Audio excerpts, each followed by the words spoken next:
성경 전체적인 그 내용들을 보면 구약의 선지자들을 통해서 전하신 말씀의 핵심도 회개이고, 예수님께서 사역을 시작하시면서 맨 처음 외치신 말씀도 회개하라였고, 또한 예수님이 외치신 복음의 핵심도 회개입니다. 성경은 왜 이렇게 회개를 강조할까요? 회개란 하나님을 등지고 살던 삶의 방향을 180도 바꾸어서 하나님을 향해서 나아가는 것을 말합니다. 즉 하나님의 역사가 시작되고 하나님의 은혜가 임하기를 바라고 하나님의 복을 받기를 원하는 자는 과거의 잘못을 회개하고 복음이신 예수 그리스도를 믿어야 한다는 것입니다. 또한 하나님은 이렇게 말씀하십니다. 내가 거룩하니 너희도 거룩하라. 이렇게 말씀하신 하나님은 회개한 거룩한 자리에 은혜를 내리시고 구원과 은총을 베푸십니다. 그래서 진정한 복은 하나님이 기분 좋아서 내리는 것이 아니라 회개한 자리, 거룩한 자리에 거기서부터 거룩하신 하나님의 속성이 부어지고 하나님의 은혜가 임하고 하나님의 복이 임하기 시작한다는 것입니다. 또한 성경에 보면 하나님께서 회개를 촉구하시는 가운데 심판에 대해서 경고하시는 말씀도 여러 번 나옵니다. 그러나 그 목적은 심판과 멸망을 내가 반드시 시행하겠다고, 내가 너를 저주하겠다고, 내가 너를 멸하겠다고, 이렇게 하나님이 심판과 멸망을 시행하시려고 하심이 목적이 아니라는 것입니다. 그 목적은 너희가 경고의 소리를 듣고 죄의 길에서 떠나 돌이켜 회개하고 구원 얻기를 바라신다는 하나님의 애타는 마음인 것입니다. 여러분, 히브리어 인내를 뜻하는 사블라트노라는 이 단어는요, 고통이란 단어에서부터 시작합니다. 즉 하나님은 우리가 돌이키기를 인내하면서 기다리시는데 그것은 하나님의 고통이라는 것입니다. 하나님은 우리가 돌아오기를 간절히 애태우며 기다리고 계신다는 말씀인 것입니다. 오늘 본문 요나서 3장에 보면 하나님은 큰 성 니느웨 성, 지금의 이라크에 대해서 죄악으로 가득 차서 40일 후면 심판하시겠다고 하나님이 그렇게 요나 선지자를 보내서 경고하십니다. 하나님께서 이처럼 최후 심판에 대해서 경고하시는 것은 좀 전에 말씀드린 것처럼 심판과 멸망을 내가 반드시 그곳에 쏟아 부으시겠다, 하나님의 이런 저주의 어떤 보복의 이런 마음이 아니라 그 경고의 메시지를 듣고 돌이키기를 간절히 바라는 하나님의 애타는 마음이라는 것입니다. 니느웨 사람들은 하나님의 경고의 메시지를 듣고 놀랍게도 아주 왕으로부터, 오늘 성경의 말씀에 보니까 왕으로부터 왕복을 벗고 굵은 베옷을 입고 그리고 애통한 마음을 표현하는 제 위에 앉아서 그들이 아무것도 먹지 않은 채, 심지어는 짐승들에게조차도 아무것도 주지 않은 채 금식을 시키면서, 오늘 성경이 이렇게 말하고 있습니다. 세번역으로 보니까 각기 자기가 가던 나쁜 길에서 돌이키고, 오늘 회개는 이런 것입니다. 각기 제각기 자기가 가던 나쁜 길에서 돌이키고, 또 힘이 있다고 휘두르던 폭력을 그치고, 힘이 있다고 휘두르던 폭력을 그치고 마음 악을 그치며 하나님께 기도하기 시작합니다. 하나님께서 그들이 뉘우치는 것을 보시고 뜻을 돌이켜 재앙을 내리지 아니하시니라고 말씀하고 있습니다. 그래서 오늘 우리는 또 한 번의 기회 얻기를 바라는 자, 인생을 살면서 또 한 번의 기회 얻기를 바라는 자, 미래를 바라보는 자, 오늘 이 사람에게 하나님이 주시는 메시지는 회개하라인 것입니다. 하나님은 지금도 우리에게 회개를 촉구하십니다. 회개해야 될 시점은 그래서 지금인 것입니다.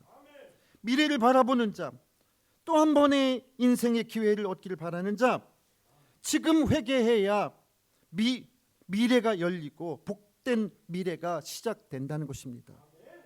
그래서 성경은 회개의 결과를 이런 독특한 단어로 표현합니다. 회개의 열매라고 표현합니다. 그래서 지금 돌이키고, 지금 내가 가던 나쁜 길을 돌이키고, 내가 힘이 있다고 휘두르던 교만과 폭력을 그치고 마음을 돌이켜서 악에서 떠나면 하나님이 회개 뒤에 반드시 좋은 미래를 주시고 좋은 날들을 주시기 때문에, 그래서 성경은 그것을 일컬어서 회개의 열매라고 말씀하고 있습니다. 오늘 말씀처럼 회개해야 좋은 미래가 열리고 좋은 열매가 맺히고, 회개해야 쓸만한 열매가 맺히기 시작한다는 것을 오늘 말씀하고 있습니다. 마지막으로, 그런데 사람들은 왜 회개를 미루고 있을까요? 회개 어떻게 생각하면 간단한 건데 그것처럼 하기 어려운 것이 없죠. 그래서 정말 내가 가던 악에서 그치고 마음을 돌이켜서 새롭게 하고, 이렇게 돌이키기를 하나님은 바라시고, 회개하고 난 그 거룩한 자리에 하나님이 복을 내리신다고 성경은 누누이 말씀하시고, 구약의 여러 선지자들의 공통적인 복음의 핵심도 회개해야 복된 자리가 시작되고 복된 미래가 시작된다고 말씀하시고, 예수님이 이 땅에 오셔서도 맨 먼저부터 하신 말씀이 회개하라, 천국이 가까웠다. 회개해야 하나님의 통치가 시작되고 하나님의 복이 시작된다고 말씀하심에도 불구하고 왜 우리는 회개하지 않을까요?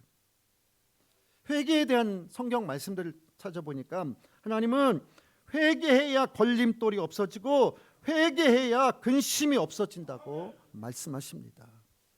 오늘 하나님의 말씀을 잘 생각해 보면, 내 인생에 수없이 많은 걸림돌을 있다고 여기는 자, 내 삶에 근심이 떠나지 않는 자, 내가 신중하게 사는데도 근심이 떠나지 않는다고 생각하는 자, 근본적인 회개가 하나님이 제시하신 방법이라는 것을 깨닫게 되기를 축원합니다.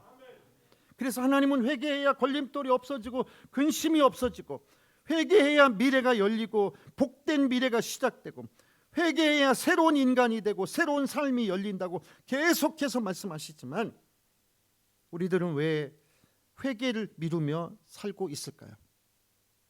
아마도 회개하지 않고 시간이 지나면 뭔가 변화가 일어날 거야 라는 막연한 기대감 때문에 회개를 미루고, 그냥 차라리 시간이 가서 나는 그래 내가 알겠어 라고 생각하면서 어떤 외부로부터의 변화가 일어나기를, 그러니까 내가 회개하는 것이 아니라 시간이 흘러가면서 외부의 변화가 일어나기를 기대하는 막연한 심리 때문에 사람들이 쉽사리 회개하지 않는다는 것입니다.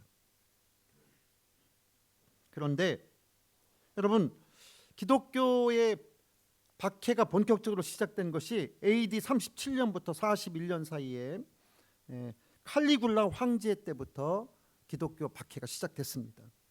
이 황제는 아주 유명한 폭군이었는데 기독교인들을 많이 탄압했습니다. 다행히 이 황제는 4년간의 통치와 폭정 후에 막을 내렸습니다. 그리고 나서 네로 황제가 등장합니다. 네로는 정통 황제의 피를 이어받은 명문 가문 출신의 황제였습니다. 사람들은 네로가 등장하자 많은 기대를 걸었습니다. 이 사람은 정통의 피를 이어받아서 그래서 내전과 전쟁을 종식시키고 새로운 평화의 시대를 열어갈 것이라고 사람들은 기대했습니다. 그러나 네로는 이전에 칼리굴라 황제보다 훨씬 더 잔인하고 훨씬 더 악한 방법으로 사람들을 탄압했고 폭정을 저질렀습니다.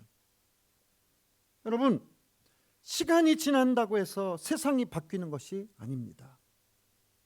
세월이 흐른다고 해서 자기에게 유리한 세상이 돌아오는 것도 아니라는 것입니다. 지금 우리가 회개하고 지금 우리가 돌이켜야 하나님이 그 거룩한 자리에, 회개하고 난 거룩한 자리에 하나님이 임재하시고, 그곳에 하나님이 역사하시고, 그곳에 하나님이 구원의 은총을 베푸시며 은혜를 내려주신다는 것입니다.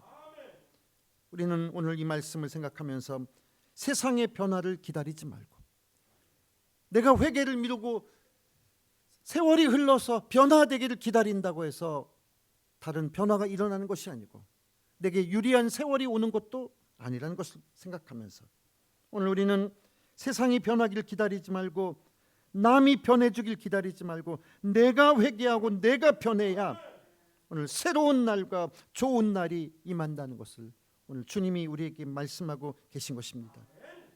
요한계시록 3장 19절 물은 내가 사랑하는 자를 징계하여 책망하여 징계하노니 그러므로 내가 열심을 내라 회개하라. 오늘 마지막에 하나님께서 또 말씀하시기를 회개하라고 말씀하시는데 그 앞에 이렇게 말씀하시는 거예요. 물은 내가 사랑하는 자를 책망하며 징계하노니 회개하라고. 오늘 하나님은 사랑하는 자들에게 회개하라고 권고하시는 것입니다. 오늘 지금 우리 삶에 하나님의 사랑의 메시지를 듣고 오늘 나의 죄를 하나님이 정죄하시고 하나님이 나를 책망하시기 위해서가 아니라 정말 하나님이 사랑하는 자들에게 돌이키기를 바라고 은혜를 부으시기를 바라고 하나님이 우리를 다시 들어 쓰시기를 원하시면서 회개하라고 말씀하시는 하나님의 음성을 듣고 그래서 요한계시록의 성경은 귀 있는 자는 들을지어다라고 귀를 열고 하나님의 음성을 듣는 자는 따로 있다는 것입니다.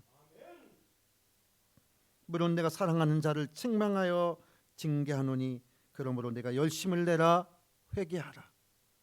하나님이 우리에게 회개하라고 권면하고 계십니다.